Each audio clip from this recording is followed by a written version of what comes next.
착하게 살면 호구된다. 니체가 경고하는 착한 사람의 비참한 결말.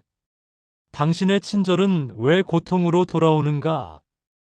아마 당신은 오늘도 누군가에게 좋은 사람이었을 겁니다. 동료의 갑작스러운 업무 부탁을 웃으며 받아줬을 것이고, 친구의 길고 긴 하소연을 내 일처럼 들어줬을 겁니다.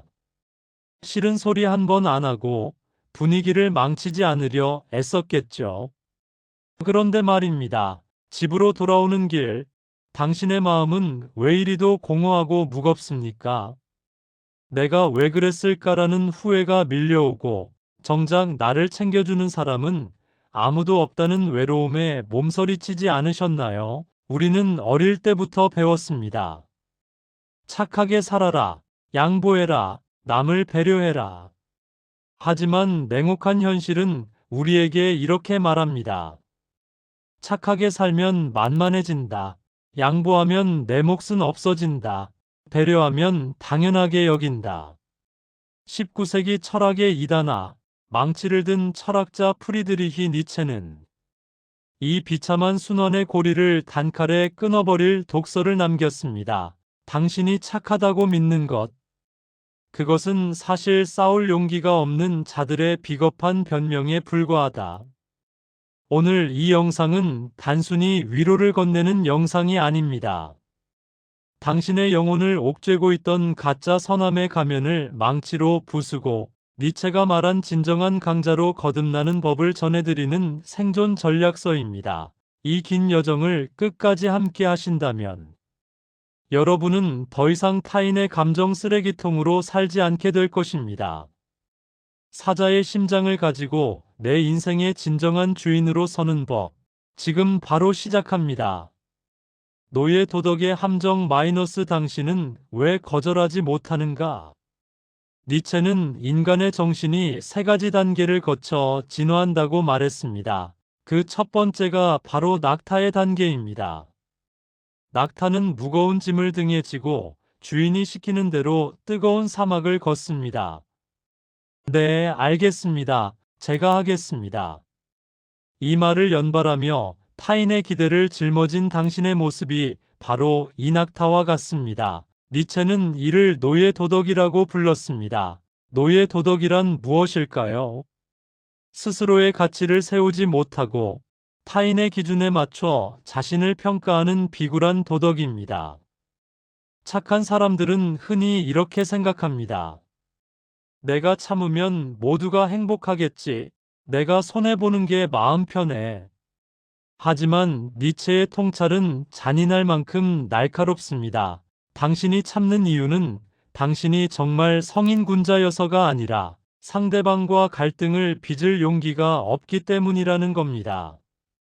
갈등이 두려워 고개를 숙이는 그 비겁함을 배려라는 아름다운 이름으로 포장하고 있지는 않습니까?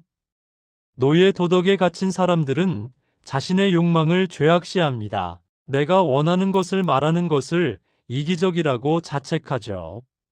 하지만 니체는 당신에게 묻습니다. 자신의 삶조차 책임지지 못하는 자가 어떻게 남을 돕는단 말인가? 착한 사람이 겪는 5가지 냉혹한 현실적 진실.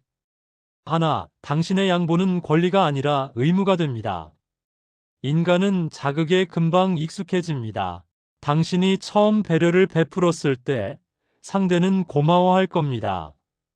하지만 2번, 3번 반복되면 상대의 뇌는 이를 당연한 것으로 입력합니다. 니체는 인간의 본성 밑바닥에 권력 의지가 있다고 보았습니다. 누군가 고개를 숙이면 상대는 본능적으로 그 위에 서려 합니다. 당신이 계속 양보하면 상대는 그것을 당신의 선함으로 보는 게 아니라 당신의 당연한 위치로 인식합니다. 그리고 어느 날 당신이 단 한 번 거절하면 상대는 배신감을 느낍니다. 내가 감히 나한테 이래? 결국 당신의 선의는 당신을 찌르는 칼날이 되어 돌아옵니다. 둘, 착함은 때로 무능함의 가면입니다.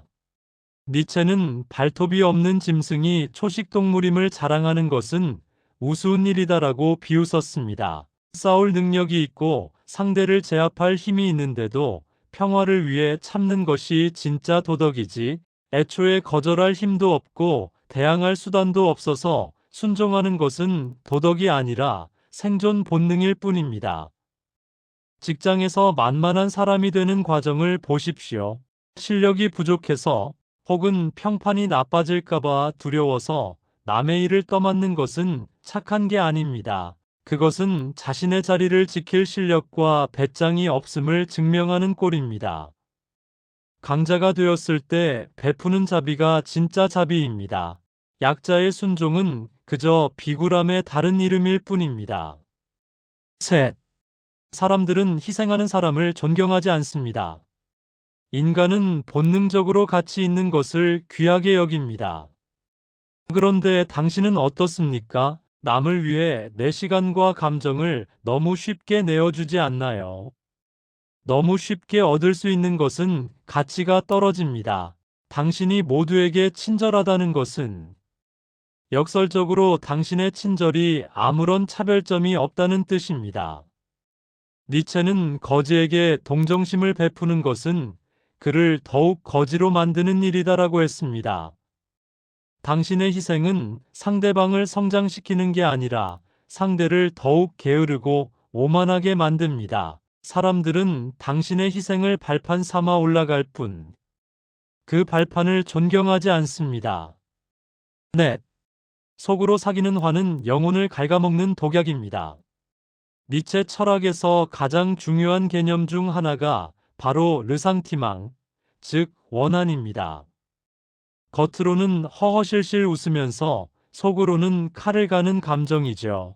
착한 사람들은 화를 낼 줄 모르는 게 아니라 화를 낼 용기가 없어서 안으로 쌓아둡니다. 이 쌓인 원한은 사라지지 않습니다. 그것은 암세포처럼 당신의 영혼을 갉아먹습니다.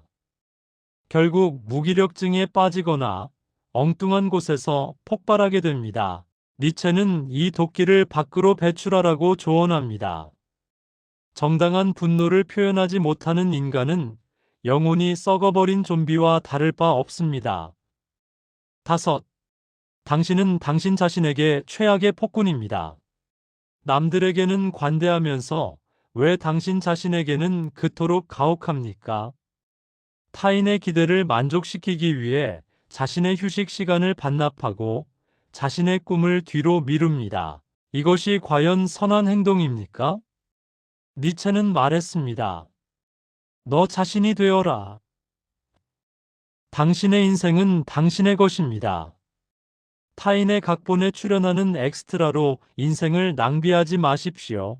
나 자신을 사랑하지 못하는 사람이 남을 사랑한다는 것은 기만입니다.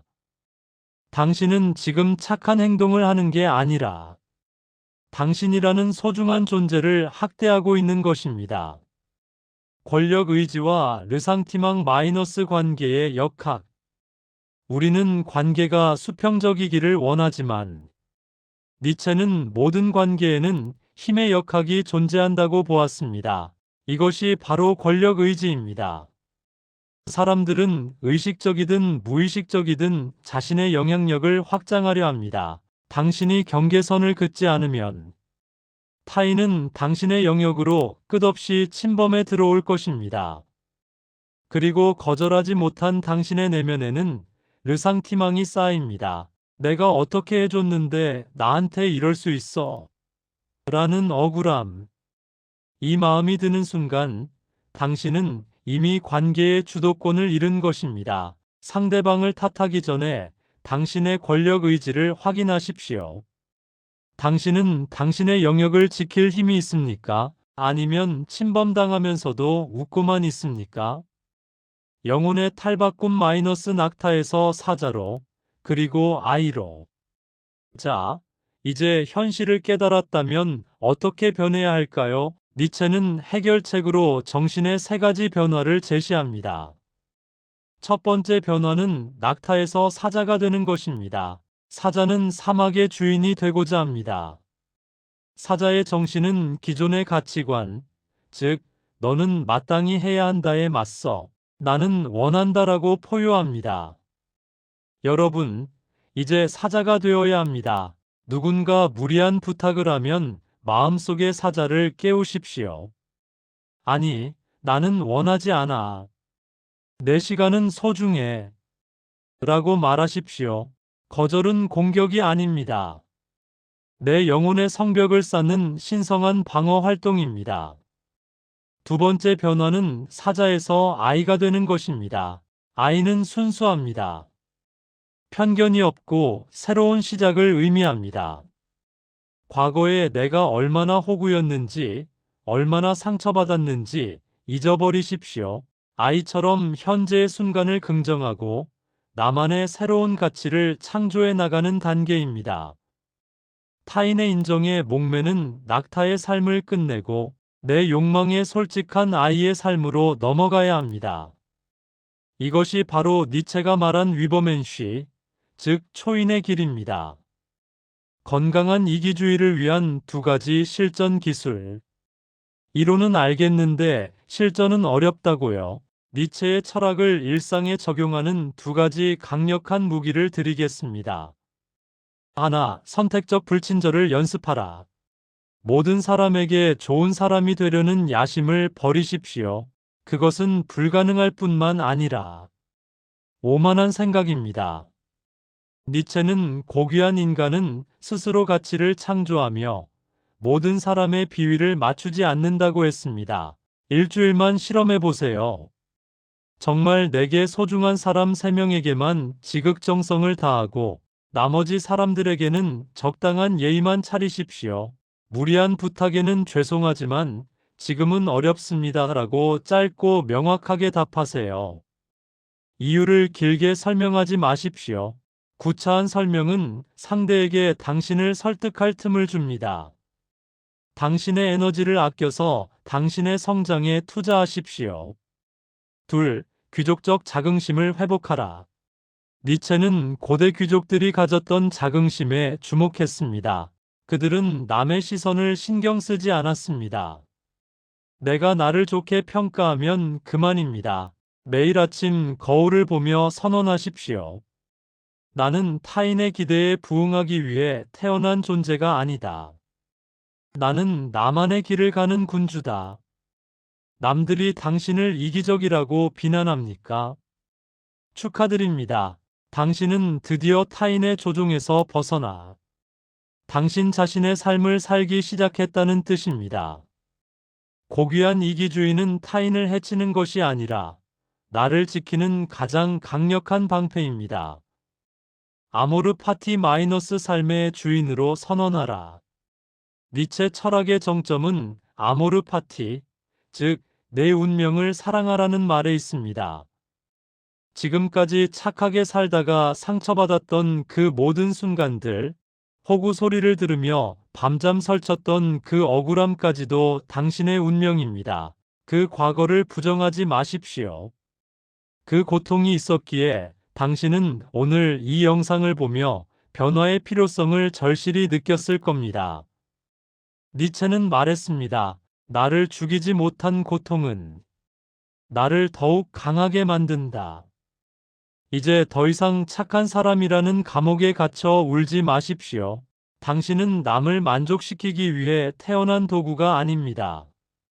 당신은 그 자체로 목적이고 하나의 세계입니다. 세상이 당신을 만만하게 보게 두지 마십시오. 당신의 선함에 발톱을 세우십시오. 필요할 때 으르렁거릴 수 있는 사람만이 진정한 평화를 누릴 자격이 있습니다. 오늘부터는 누군가에게 너 좀 변했다, 이기적이다라는 말을 듣는 것을 인생의 훈장으로 여기십시오. 그 말은 당신이 드디어 사자로 변해 당신의 사막을 지배하기 시작했다는 증거입니다. 당신의 새로운 출발을 니체의 망치와 함께 응원합니다. 당신의 삶이 타인의 그림자가 아닌 스스로 빛나는 태양이 되길 바랍니다. 오늘 이 긴 이야기가 여러분의 영혼에 작은 파동을 일으켰다면 구독과 좋아요로 힘을 보태주십시오. 여러분이 당당한 인생의 주인공으로 서는 그날까지 어른의 지혜가 함께하겠습니다. 시청해주셔서 감사합니다.